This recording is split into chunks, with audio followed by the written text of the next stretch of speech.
Silence.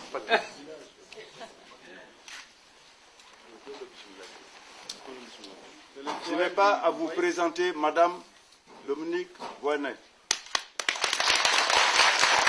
Je ne m'adresserai pas, vous êtes d'accord, uniquement aux résidents du foyer, Oui. mais à toutes les personnes du quartier, aux responsables d'associations, aux militants, aux curieux, aux voisins qui sont venus ici ce matin.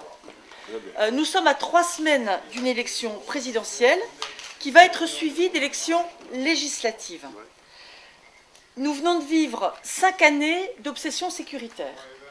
5 années pendant lesquelles plusieurs lois ont été votées pour durcir les conditions d'entrée et de séjour des étrangers et pour, sous prétexte de sécurité, contrôler les populations étrangères.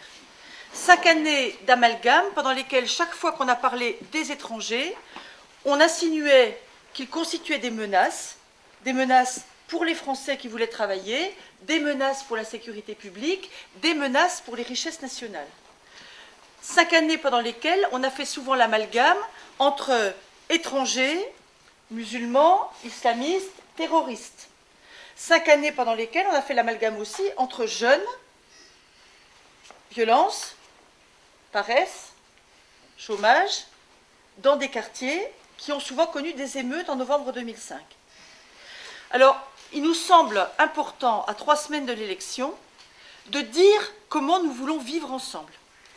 De dire que pour nous, l'immigration, ce n'est pas d'abord un problème, c'est d'abord une chance pour notre pays. De dire que les gens qui travaillent ici ont le droit d'être logés, nourris, soignés, d'avoir accès à la formation professionnelle, d'avoir accès à des droits civiques qui leur ont été longtemps niés.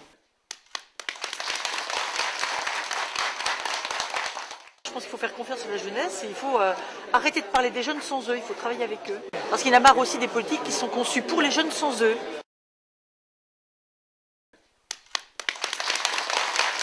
La France consacre par étudiant beaucoup moins d'argent que les autres pays européens pour les études, ce qui fait que beaucoup de jeunes renoncent à faire des études. Ils s'interdisent de faire des études.